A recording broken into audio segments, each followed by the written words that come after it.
جیسے اور جگہ بھی ہے قرآن پاک میں کہ لکلی جو منکم شرعۃ و منہاجا، یعنی ہر ایک کے لیے ایک طریقہ اور ایک راستہ ہے۔ اگر اللہ چاہتا تم سب کو ایک ہی امت کر دیتا، لیکن وہ تمہیں آزما رہا ہے، تمہیں چاہیے کہ نیکیوں میں آگے بڑھتے رہو۔ اور اسی طرح روزے بھی تمہارے اوپر فرض کیے گئے، جس طرح پہلے گزرنے والوں پر فرض تھے۔ روزے سے بدن کو پاکیزگی ملتی ہے،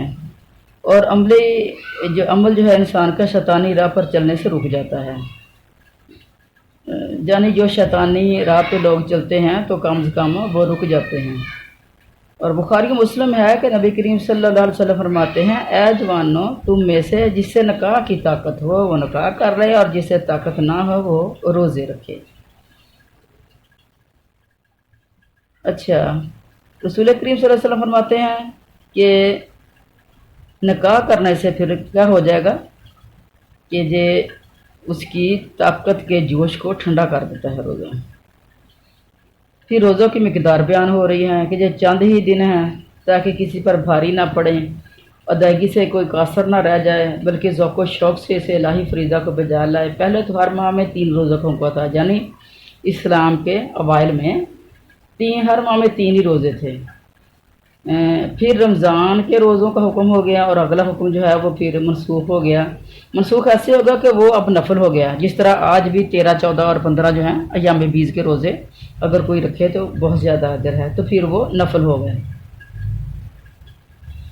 اور بھی بہت سے صحابہ کرام کا فرمان ہے کہ حضرت نوح علیہ السلام کے زمانے سے ہر مہینے میں 3 روزوں کا حکم تھا، جو حضور صلی اللہ علیہ وسلم کی امت کے لیے بدلا، اور ان پر اس مبارک مہینے کے روزے فرض ہوئے۔ اچھا، حضرت ابن عمر فرماتے ہیں کہ پہلے امتوں کو یہ حکم تھا کہ جب وہ عشاء کی نماز ادا کر رہے ہیں سو جائیں تو ان پر کھانا پینا اور اپنی عورتوں سے خلوت کرنا حرام ہو جاتا تھا۔ حضرت ابن عباس رضی اللہ تعالیٰ فرماتے ہیں کہ اگلے لوگوں سے مراد اہل کتاب ہیں۔ اور پھر بیان ہو رہا ہے کہ تم میں سے جو شخص ماہ رمضان میں بیمار ہو یا سفر میں ہو، اس حالت میں روزے چھوڑ دے، مشقت نہ اٹھائے، اور اس کے بعد اور دنوں میں جب کہ یہ عذر ختم ہو جائے پھر قضا کر لیں۔ اور یہ ان کے نا اس الفاظ سے یہ کچھ ظاہر ہے کہ پہلے جب اوائل ہی تھا کہ اللہ زینہ یطیقونہ فدیۃ، جو طاقت فدیے کی رکھتے ہیں وہ فدیہ دے دیں، طعام و مسکین کو کھانا کھلا دیں۔ اچھا، تو پہلے یہ تھا کہ اگر کوئی روزہ نہ رکھنا چاہے تو وہ مسکین کو کھانا کھلا دے، اگر ایک سے زیادہ کو کھلا دے تو افضل تھا، وہ روزہ رکھنا فدیہ دینے سے زیادہ بہتر تھا۔ تو کتنے سارے صحابہ کرام ہیں، ابن مسعود، ابن عباس اور بھی کئی صحابہ کرام، وہ بھی یہی فرماتے ہیں۔ اچھا، نماز میں بھی تقریباً 3 تبدیلیاں آئیں، اور روزوں میں بھی تبدیلیاں آتی رہیں، نماز میں بھی تبدیلیاں آتی رہیں۔ تو یہ اللہ تعالیٰ جو ہیں یہ شروع میں یعنی اسلام کے شروع میں آسانی سے جو ہے وہ یعنی لوگ آسانی سے قبول کر لیں، تو آسانیاں ہی اللہ تعالیٰ کی طرف سے اترتی رہیں۔ اچھا، نماز میں تبدیلیاں کیا ہوئیں؟ مسند احمد میں ہے کہ حضرت معاذ بن جبل رضی اللہ تعالیٰ فرماتے ہیں کہ نماز کی اور روزے کی 3 حالتیں بدلی گئیں۔ پہلی تبدیلی یہ ہے، پہلے تو 16-17 ماہ تک مدینے میں آ کر نبی کریم صلی اللہ علیہ وسلم نے بیت المقدس کی طرف نماز ادا کی، پھر قد نروا والی آیت جب آئی اور مکہ شریف کی طرف آپ نے منہ پھیر لیے۔ اور دوسری تبدیلی یہ ہوئی کہ نماز کے لیے ایک دوسرے کو پکارا جاتا تھا اور جمع ہو جاتے تھے، لیکن اس سے آخر عاجز آ گئے۔ پھر ایک انصاری حضرت عبداللہ بن زید رضی اللہ تعالیٰ عنہ حضور صلی اللہ علیہ وسلم کی خدمت میں حاضر ہوئے اور عرض کی کہ یا رسول اللہ صلی اللہ علیہ وسلم، میں نے خواب میں دیکھا ہے، لیکن وہ خواب گویا بیداری کسی حالت میں تھا، یعنی اتنی نیند کا غلبہ نہیں تھا، کہ ایک شخص سبز رنگ کا ہلا پہنے ہوئے ہے اور قبلہ کی طرف متوجہ ہو کر کہہ رہا ہے اللہ اکبر اشہد ان لا الہ الا اللہ، یعنی دوبارہ بھی یوں ہی کہی اذان کی طرح، جس طرح آپ ہم اذان دیتے ہیں اس طریقے سے انہوں نے اذان پوری کی۔ پھر تھوڑی دیر کے بعد اس نے تکبیر کہی، جس میں قد قامت الصلاۃ بھی کہا، وہ 2 مرتبہ کہا۔ نبی کریم صلی اللہ علیہ وسلم نے فرمایا حضرت بلال کو یہ سکھاؤ، وہ اذان کہیں گے۔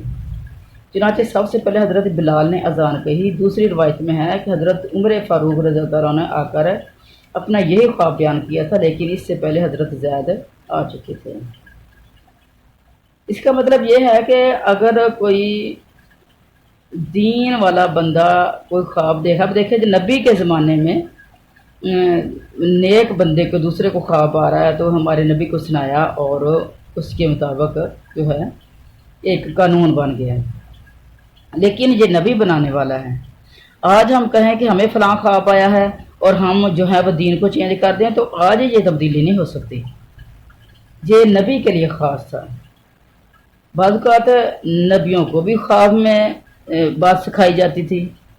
جس طرح ایک خواب میں بھی، جس طرح ہمارے نبی نے حقیقت میں بھی کی تھی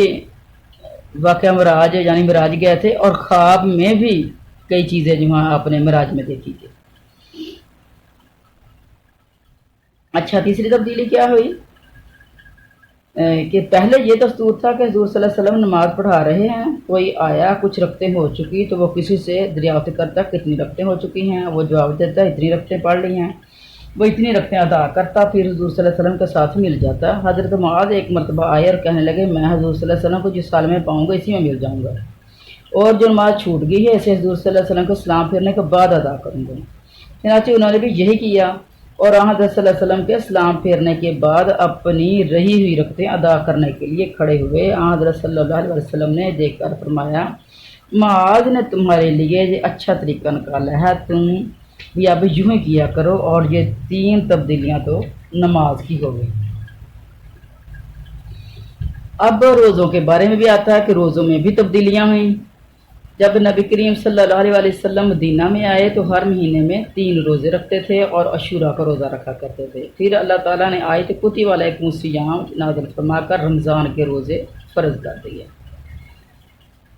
دوسری تبدیلی ابتدائی جو حکم تھا کہ جو چاہے روزہ رکھے اور چاہے نہ رکھے، یعنی دین جو ہے وہ نرمی سے شروع ہوا اور فدیہ دے دے۔ پھر یہ آیت اتری فمن شاہد منکم الشہر فلیصمہ، کہ تمہیں جو شخص رمضان کے مہینے میں قیام کی حالت میں ہو، یعنی وہ گھر میں ہو سفر میں نہ ہو تو وہ روزہ رکھا کرے۔ پس جو شخص مقیم ہو مسافر نہ ہو، تندرست ہو بیمار نہ ہو، اس پر روزہ رکھنا ضروری ہو گیا۔ ہاں، بیمار اور مسافر کے لیے رخصت مل گئی، اور ایسا بوڑھا جو انتہائی بوڑھا ہے جو روزے کی طاقت ہی نہیں رکھتا تو اسے بھی رخصت دے دی گئی۔ اور تیسری تبدیلی یہ ہے کہ ابتدا میں کھانا پینا اور خواتین کے ساتھ خلوت یہ سونے سے پہلے جائز تھا، یعنی روزہ افطار ہو گیا ہے اس کے بعد کھاؤ پیو جب تک تم سوئے نہیں ہو، جب سو گئے تو پھر بس سارا کچھ ہے وہ ختم ہو گیا۔ اچھا، پھر رات کو وہ جاگے ہی ہیں لیکن کھانا پینا اور خلوت نہیں ہے، وہ اس چیز پہ منع تھا۔ اچھا، پھر ہوا کیا کہ ایک نصاری صحابی دن بھر کام کاج کر کے رات کو تھکا ہارا کھا رہا اور عشاء کی نماز ادا کی اور نیند آ گئی۔ دوسرے دن کچھ کھایا پیا بغیر روزہ رکھ لیا، لیکن حالت بہت نازک ہو گئی۔ تو حضور صلی اللہ علیہ وسلم نے پوچھا کہ یہ کیا بات ہے، تو انہوں نے سارا واقعہ کہہ دیا۔ ادھر یہ واقعہ ان کے ساتھ ہوا، ادھر حضرت عمر فاروق رضی اللہ عنہ سو جانے کے بعد وہ اپنی بیوی سے خلوت کر لی۔ انہوں نے حضور صلی اللہ علیہ وسلم کے پاس آ کر حسرت افسوس کے ساتھ اپنی اس قصور کا اقرار کیا، جس پر پھر آیت دوسری اتر آئی احل لکم لیلۃ الصیام الرفث اذا نسائکم سے ثم اتموا الصیام الی اللیل تک، پھر یہ سورۃ بقرہ کی آیت جو ہے وہ آ رہی ہے آگے نازل ہوگی۔ اور مغرب کے بعد سے لے کر صبح صادق تک، صبح طلوع ہونے تک رمضان کی راتوں میں کھانے پینے اور خلوت کرنے کی رخصت دے دی گئی۔ صبح صادق کب ہوتی ہے؟ جب پاؤ پھٹ جائے، جب روزے کا جب سحری کا ٹائم ختم ہو جائے اس کو کہتے ہیں صبح صادق۔ اچھا، بخاری مسلم میں حضرت عائشہ صدیقہ رضی اللہ تعالیٰ سے مروی ہے کہ پہلے عاشورہ کا روزہ رکھا جاتا تھا، جب رمضان کی فرضیت ہوئی تو اب ضروری نہ رہا، جو چاہتا رکھ لیتا، جو نہ چاہتا نہ رکھتا۔ حضرت ابن عمر، حضرت ابن مسعود سے بھی یہ مروی ہے، یعنی یہ دونوں جو ہیں یہ چوٹی کے محدث ہیں۔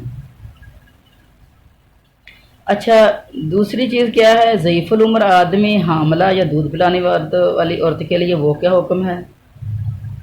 وَعَلَى الَّذِينَ يُطِيقُونَهُ، اس کا مطلب کیا ہے؟ حضرت معاذ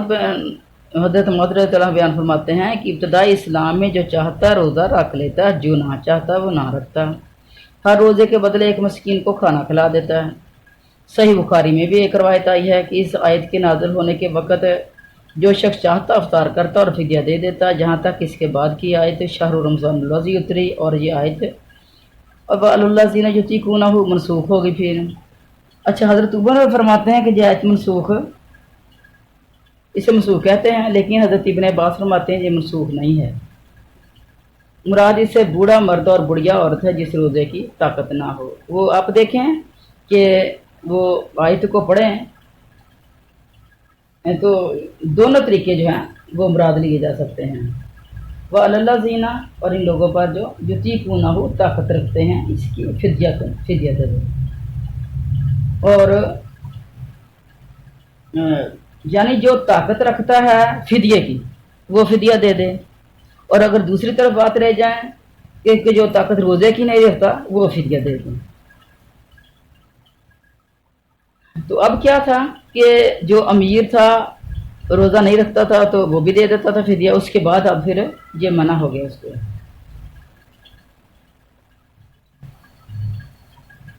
اچھا، آگے چلتے ہیں۔ حاصل کلام کیا ہے؟ اصل بات کیا ہے؟ اس کا اصل جو مدعا مقصد کیا ہے کہ جو شخص مقیم ہو، تندرست ہو، اس کے لیے یہ حکم نہیں ہے بلکہ اسے روزہ ہی رکھنا ہوگا۔ ہاں، ایسے بوڑھے بڑے کمزور جنہیں روزے کی طاقت ہی نہ ہو روزہ نہ رکھیں، اور نہ ان پر قضا ضروری ہے، لیکن اگر وہ مالدار ہوں تو پھر کفارہ بھی دینا پڑے گا یا نہیں؟ اچھا، اگر مالدار ہیں تو اصل چیز یہی ہے کہ مالدار ہیں تو ان کو فدیہ دینا پڑے گا۔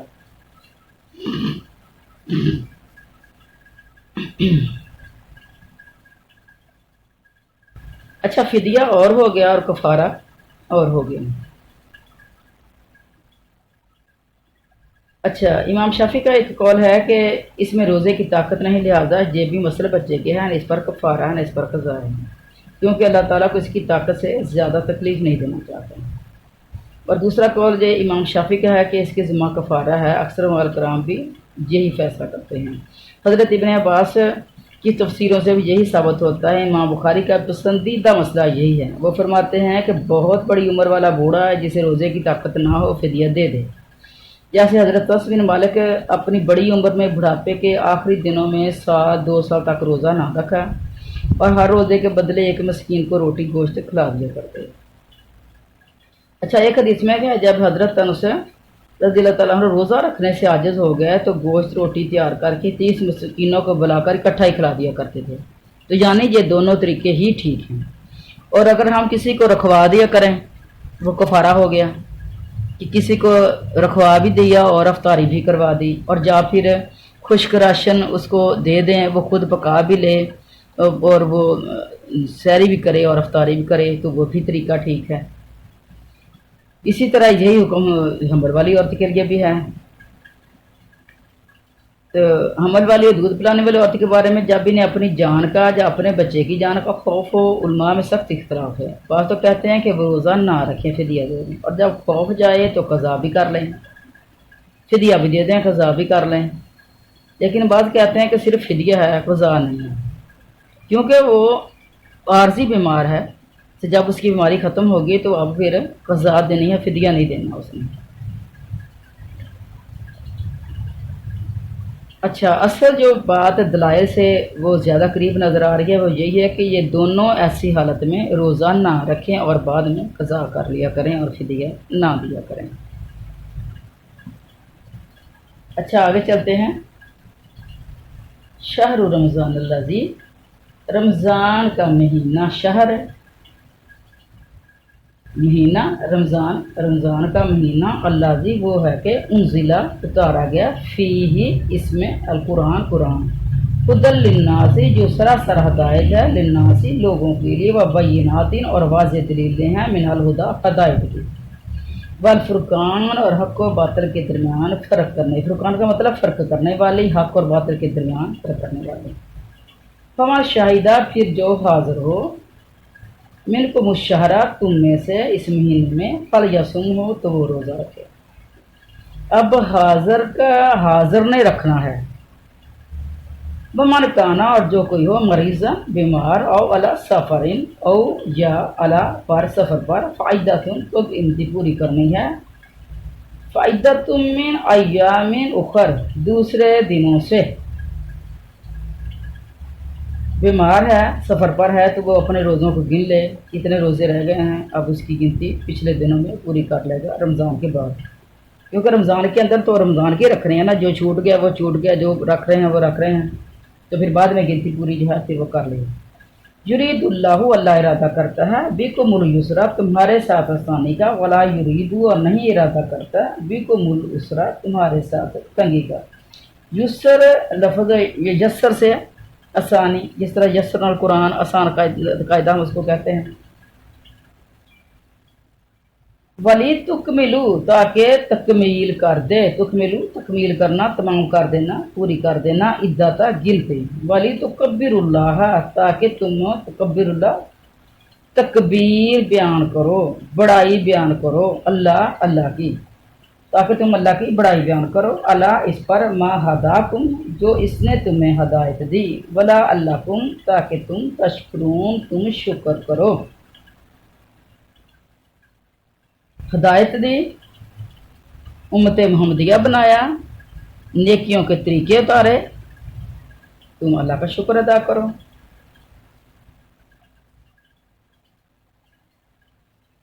اچھا، شہر رمضان الذی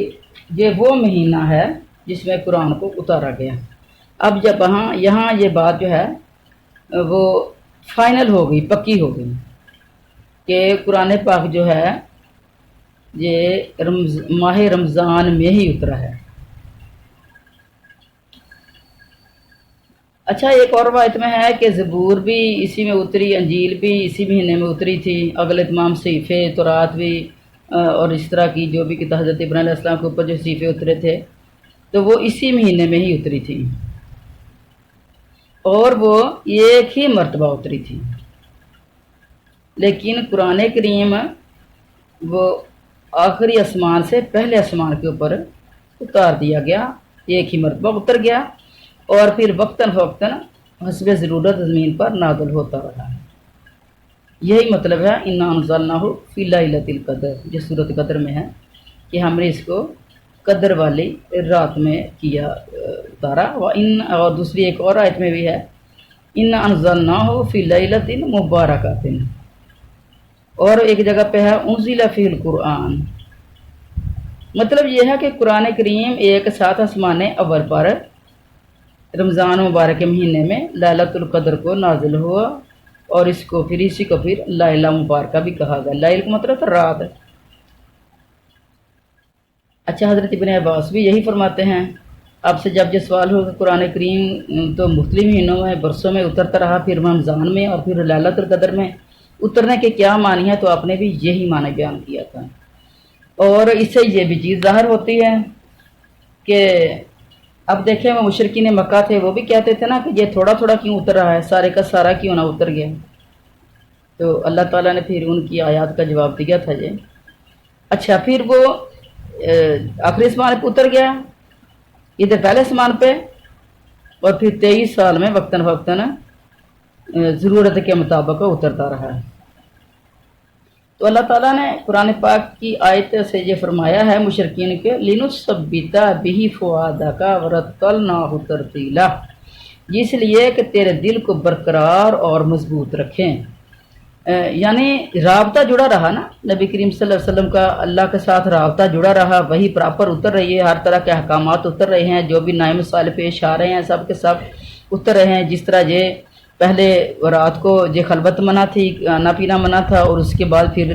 جو ہے جب کسی سے غلطی ہوئی تو پھر وہ حکم چینج ہو گیا،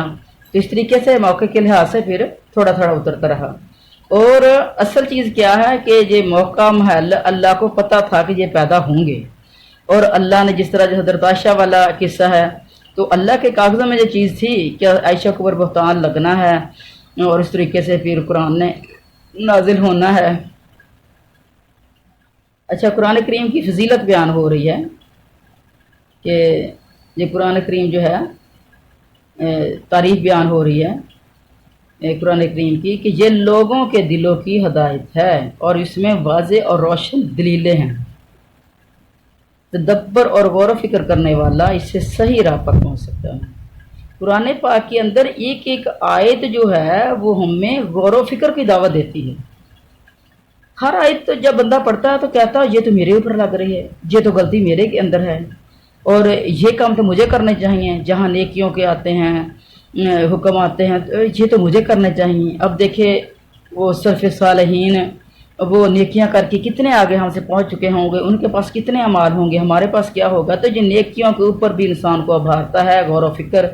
کرنے کے لیے بندے کو آمادہ کرتا ہے۔ یہ حق و باطل، حرام و حلال میں فرق ظاہر کرنے والا ہے، ہدایت اور گمراہی میں فرق کرتا ہے، رشد اور برائی میں فرق کرتا ہے، دونوں کو علیحدہ علیحدہ کر دیتا ہے، یہ ہدایت ہے اور یہ غلطی ہے، برائی ہے۔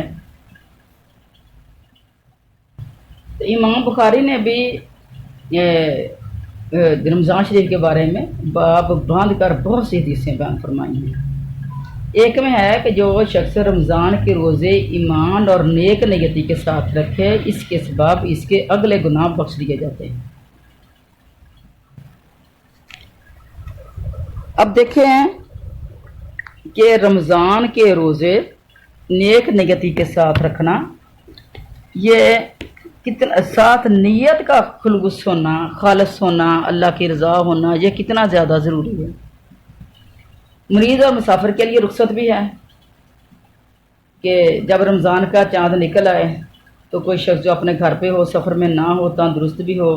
اب دوسری جگہ پھر اس کا بیان آ گیا اس کی مزید ڈیٹیل کے لیے۔ اسے روزے رکھنے لازمی اور ضروری ہیں۔ پہلے اس قسم کے لوگوں کو بھی رخصت تھی، وہ اٹھ گئی، یعنی جو نہ رکھنا چاہے وہ نہ رکھے، وہ فدیہ دے دے۔ یہ پچھلی آیات میں جو چیز تھی، اب یہاں اس آیت میں وہ رخصت چلی گئی ہے، اور اس کا بیان فرمایا کہ پھر بیمار اور مسافر کے لیے رخصت کا بیان فرمایا کہ یہ لوگ روزہ ان دنوں میں نہ رکھیں، پھر قضا کر لیں، یعنی جس کے بدن میں کوئی تکلیف ہو، جس کی وجہ سے روزے میں مشقت پڑے یا تکلیف پڑ جائے یا سفر میں ہو تو افطار کر لے، اور جتنے روزے رہ جائیں اتنے دن پھر قضا کر لے، یعنی افطار کر بھی لے۔ بیماری میں، تکلیف میں اگر رکھا ہوا بھی ہے روزہ، اس نے فرض ہے تو بھی افطار کر لے، نفل ہے تو بھی افطار کر لے، اور پھر جو تکلیف کی وجہ سے اس نے افطار کیا اس کا وہ ایک ہی رکھے گا، یہ چھوڑا اس نے۔ اچھا، پھر اللہ تعالیٰ فرما رہے ہیں کہ ان حالتوں میں رخصت عطا فرما کر تمہیں مشقت سے بچا لینا، جس سراسر ہماری رحمت کا ظہور ہے، ایک تمہارے اوپر اللہ کی خاص رحمت ہے، احکام اسلام میں آسانی ہے۔ اب جہاں چند مسائل اور بھی ہم سنتے ہیں، انشاءاللہ یہ ہمیں زندگی میں کام آئے گے۔ اچھا، نبی کریم صلی اللہ علیہ وسلم رمضان مبارک میں فتح مکہ کے غزوہ کے لیے نکلے تو روزے سے تھے، اور پھر وہ قدید ایک جگہ کا نام ہے کہ وہاں پہنچ کر روزہ افطار کیے، اور لوگوں کو بھی حکم دیا کہ روزہ توڑ دیں۔ کچھ لوگ اس کو قدید پڑھتے ہیں، کچھ لوگ اس کو قرید پڑھتے ہیں، تو جو بھی لفظ ہے جگہ کا نام تھا وہ، تو آپ نے حکم دے دیا کہ روزہ توڑ دیں۔ یہ رمضان میں، فتح مکہ جو ہوا تھا رمضان میں ہوا تھا۔ اچھا، میں بھی کہ وہ سخت گرمی کا موسم ہو، روزہ توڑ دیں یعنی افطار کر دیں، اور اس کے بعد پھر اس کی قضا دے لیں گے۔ اچھا، صحابہ اور تابعین کی ایک اور جماعت نے کہا ہے کہ سفر میں روزہ توڑ دینا واجب ہے، کیونکہ قرآن کریم میں ہے فَعِدَّةٌ مِّنْ أَيَّامٍ أُخَرَ، لیکن صحیح قول جو سب کا ہے وہ یہ ہے کہ آدمی کی اختیار ہے، خواہ رکھے اور خواہ نہ رکھے، اس لیے کہ ماہ رمضان میں لوگ جناب رسول اللہ صلی اللہ علیہ وسلم کے ساتھ نکلتے تھے، بعض روزے سے ہوتے تھے، بعض روزے سے نہیں ہوتے تھے، بس روزے دار بے روزہ پر اور بے روزہ دار پر کوئی عیب نہیں پکڑ پاتا۔ یہ صحیح مسلم کی حدیث ہے، اور صرف صحیح مسلم کے اندر نہیں ہے، یہ ساری کتابوں کے اندر ہے۔ اگر افطار واجب ہوتا تو روزہ رکھنے والوں پر انکار کیا جاتا، یعنی جنہوں نے رکھا ہوا تھا تو ان سے کہا جاتا کہ تم بھی جو ہے افطار کرو، بلکہ خود نبی کریم صلی اللہ علیہ وسلم سے بحالت روزہ رکھنا ثابت بھی ہے۔ اگر موسم ساتھ دے رہا ہے یا سفر ساتھ دے رہا ہے تو رکھ بھی لو۔ بخاری و مسلم میں ہے، حضرت ابو درداء فرماتے ہیں کہ رمضان المبارک میں سخت گرمی کے موسم میں ہم نبی کریم صلی اللہ علیہ وسلم کے ساتھ ایک سفر میں تھے۔ گرمی کی شدت کی وجہ سے سر پر ہاتھ رکھے پھر رہے تھے۔ ہم میں سے کوئی بھی روزے سے نہ تھا سوائے نبی کریم صلی اللہ علیہ وسلم کی حضرت عبداللہ بن رواحہ کے۔ بس انہوں نے رکھا ہوگا، بعد میں سفر شروع ہو گیا اور پھر کہا کہ چلو نہ توڑیں، اور جا پھر یہ بھی ہے کہ بس انہوں نے رکھ لیا اور دوسروں نے رخصت لے لی،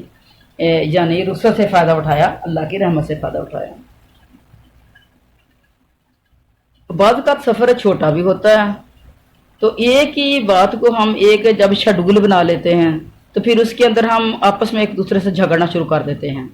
ایک کہتا ہے ایسے دوسرا کہتا ہے ایسے، تو جھگڑنا نہیں ہے، بس جو ہے آپ کو اچھا لگے اس کو کر لیا کریں، یعنی چھوڑنے کی رخصت بھی ہے، رکھنے کی بھی ہے، تو جو آپ کو اچھا لگے کر لے، لیکن دوسرے کے اوپر اٹیک کر کے یہ نہ سمجھیں کہ میری زیادہ نیکی بہترین ہے اور میری زیادہ قبول ہو گئی ہے۔ ہو سکتا ہے کہ جس نے رخصت لی ہے، رخصت اللہ کو بہت زیادہ پسند ہوتی ہے تو وہ اجر میں بڑھ جائے گا۔ ایک علماء کی جماعت کا خیال ہے کہ جن میں حضرت امام شافعی بھی ہیں کہ سفر میں روزہ نہ رکھنا رکھنے سے افضل ہے، روزہ رکھنا نہ رکھنے سے افضل ہے، کیونکہ حضور صلی اللہ علیہ وسلم سے بحالت سفر روزہ رکھنا ثابت ہے۔ اور دوسرے جو تھے جنہوں نے ساتھ نہیں رکھے ہوئے تھے تو وہ بھی تو ان کے ساتھ ہی تھے نا، پھر تو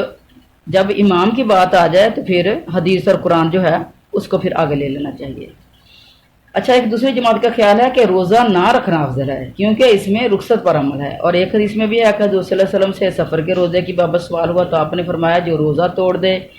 اس نے اچھا کیا، اور جو نہ توڑے اس پر کوئی گناہ نہیں۔ ایک اور حدیث میں بھی ہے کہ نبی کریم صلی اللہ علیہ وسلم نے فرمایا اللہ کی رخصتوں کو جو اس نے تمہیں دی ہیں تم لے لو اسے۔ اچھا، ایک اور جماعت کا قول ہے کہ روزہ رکھنا نہ رکھنا دونوں برابر ہیں۔ ان کی دلیل حضرت عائشہ والی حدیث ہے کہ حضرت حمزہ نے کہا کہ اللہ کے رسول میں روزے اکثر رکھا کرتا ہوں تو کیا اجازت ہے کہ سفر میں بھی رکھ لیا کروں؟ تو آپ نے فرمایا چاہو تو رکھ لو، یہ بخاری مسلم کی حدیث ہے۔ اچھا، اصل چیز کیا ہے کہ اگر روزہ بھاری پڑتا ہو تو افطار کرنا افضل ہے۔ حضرت جابر سے روایت ہے کہ رسول کریم صلی اللہ علیہ وسلم نے شخص کو دیکھا اس پر سایہ کیا گیا تھا، یعنی لوگ سایہ کر کے کھڑے ہوئے تھے، پوچھا اسے کیا بات ہے؟ لوگوں نے کہا یا رسول اللہ یہ روزے سے۔ آپ نے فرمایا سفر میں روزہ رکھنا کوئی نیکی نہیں۔ تو یہ بھی تو حدیث ہے نا، اتنی مشقت کے ساتھ روزہ پورا کرنا، یہ بھی بخاری مسلم کی حدیث ہے۔ اور یہ خیال رہے گا کہ جو شخص سنت سے منہ پھیرے اور روزہ چھوڑنا سفر کی حالت میں بھی مکروہ جانب سے اس پر افطار ضروری ہے، یعنی چھوڑ دینا بھی سنت ہے۔ اور اس سے پھر چاہیے کہ جو کہہ رہا ہے کہ جو اپنے جس کا ایمان ڈاما ڈول ہے وہ سمے تک رکھنا افضل ہے، پھر اس کو چھوڑ ہی دینا چاہیے۔ اچھا، اور آگے کیا ہے؟ روزے کے مسائل اور بھی ہیں۔ اچھا، جو روزے جس نے چھوڑ دیے ہیں اب وہ روزے کی قضا کیسے پوری کرے؟ اب وہ رمضان کا ختم ہوتے ہی پیر در پیر رکھے اور یا پھر وہ پھر چھوڑ کے رکھے؟ اچھا، تو یہ اختیار ہے، لیکن جیسے چاہے رکھ لے، لیکن اصل چیز جو دلائل سے یہ چیز ثابت ہو رہی ہے کہ رمضان میں پے در پے روزے رکھنا اس لیے ہے کہ وہ مہینہ ہی روزے کی ادائیگی کا ہے، اور رمضان کے نکل جانے کے بعد تو صرف وہ گنتی پوری کرنی ہے، خواہ کوئی دن ہو، اس لیے قضا کے حکم کے بعد اللہ تعالیٰ کی آسانی کی نعمت کا بیان ہوا ہے۔ مسند احمد میں ہے کہ نبی کریم صلی اللہ علیہ وسلم نے فرمایا بہترین دین وہی ہے جو آسانی والا ہو، بہترین دن وہی ہے جو آسانی والا ہو۔ اچھا، یہاں کے خواتین پوچھتی ہیں کہ خواتین نے روزے عذر کی وجہ سے چھوڑ دیے، اچھا وہ 5 چھوڑے 7 چھوڑے جتنے بھی چھوڑے، اس کے بعد رمضان ختم ہو گیا، شوال شروع ہو گیا، اب 6 روزے شوال کے، اب وہ پہلے نہیں رکھے گئے، پہلے 6 نہیں بھی رکھے گئے، تو کوئی ضروری نہیں ہے کہ وہ پہلے ہی 6 رکھنے ہیں، آپ چھوڑ چھوڑ کے رکھ لیں، 6 پورے کر لیں۔ اچھا پھر کہتے ہیں کہ وہ 6 ہم پہلے وہ پورے کریں جو چھوڑے ہوئے تھے وہ پورے کریں، نہیں بھی یہ شوال کے 6 روزے ہیں، یہ شوال میں 6 روزے پورے کر لیں، یہ ان کی مدت شوال کا مہینہ ہی ہے، اگر شوال کا مہینہ ختم ہو گیا تو یہ 6 روزے ختم ہو گئے، ان کی پھر نفل کی پھر ادائیگی نہیں ہوتی کسی اور مہینے میں، شوال کے مہینے جانی وہ تو شوال میں ہی رکھتے ہیں۔ اچھا جو آپ نے چھوڑے ہیں وہ اس کے بعد رکھو، ذوالقعدہ کے مہینے میں رکھ لو، اگلے مہینے میں رکھ لو، جب بھی چاہیں اگلا رمضان آنے سے پہلے پہلے آپ ان روزوں کو رکھ سکتی ہیں، اور شوال کے روزے شوال میں ہی رکھنے ہیں۔ اور اگر کوئی نہیں رکھ سکتا، کوئی عورت نہیں رکھ سکتی، اس کو مسائل اس طرح کے پیش آنے والے ہیں جب وہ سمجھتے ہیں کہ میں رکھ ہی نہیں سکتی، اور تو وہ یہ ان شوال کے مہینے میں اگر وہ اپنی قضا پوری کر لے اور اس نیت سے کرے کہ میں نے بس جو قضا ہی پوری کرنی ہے اب شوال کے نہیں کرنے، تو پھر وہ بھی اس کے پوری ہو جائے گی۔ اچھا اور پھر کیا ہے،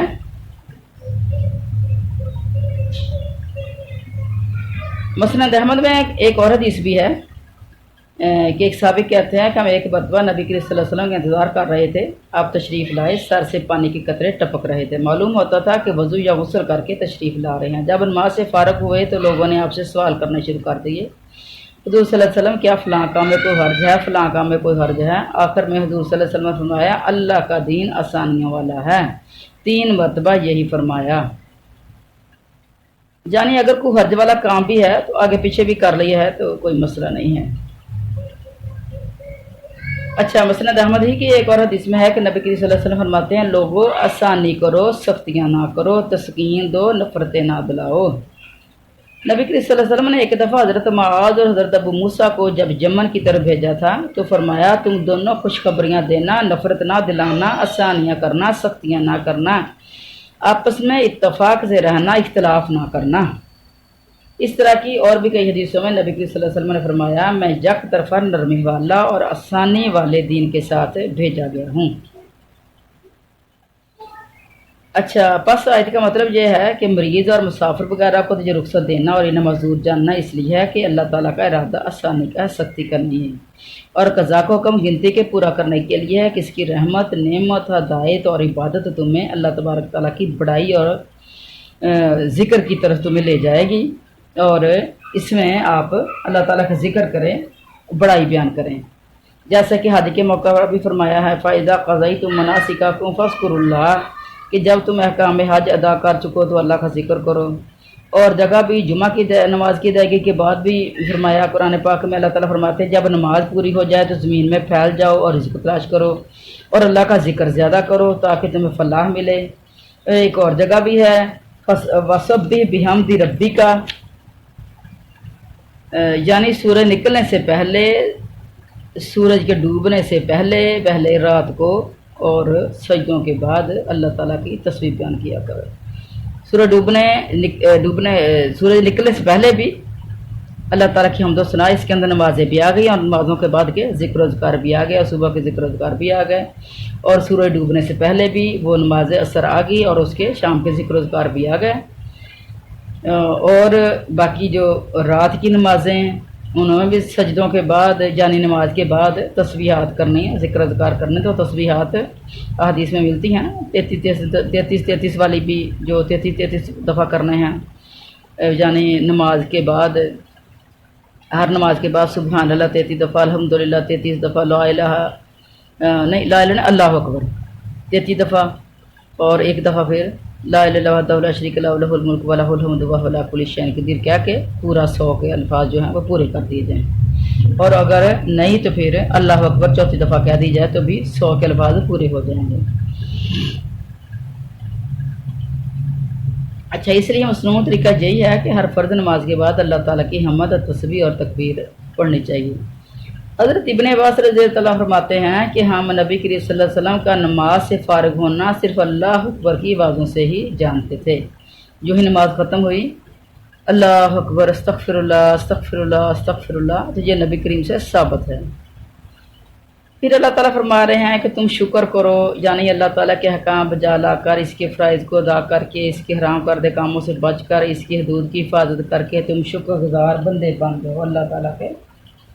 اللہ کو تشکروں، تاکہ تم شکر گزار بندے بن جاؤ، اس لیے کہ اللہ تعالیٰ نے تمہیں ہدایت دی ہے، تمہیں امت محمدیہ بنایا ہے۔ تو انشاءاللہ یہ روزوں کے بارے میں آیات پوری ہو چکی، اور اگلا ہے دعا مانگنے کے احکامات، تو انشاءاللہ پھر اگلے سبق میں ان کی ایکسپلین ہو جائے گی۔ اللہ تعالیٰ ہمیں دین کے اوپر ثابت قدم رکھے، اور قرآن و حدیث کے ساتھ اللہ تعالیٰ ہمیں جوڑے رکھے، اور اللہ تعالیٰ ہمیں اپنے مخلص بندوں میں شامل فرما لے، ہماری اولادوں کو بھی، ان سے آنے والے اولادوں کو بھی، ان سے آنے والے اولادوں کو بھی، اور قیامت تک آنے والی، قیامت کے وقت تک، قیامت تک آنے والی جو نسلیں ہیں، تو ہماری نسلوں کو اللہ اس وقت تک اپنے دین کے اوپر ثابت قدمی فرما دے، اور ہماری اولادوں کو ہمارے لیے صدقہ جاریہ بنا دے۔ اپنی اولادوں کے لیے جی بھر کے دعائیں مانگنی ہیں نمازوں کے بعد۔ السلام علیکم ورحمۃ اللہ وبرکاتہ۔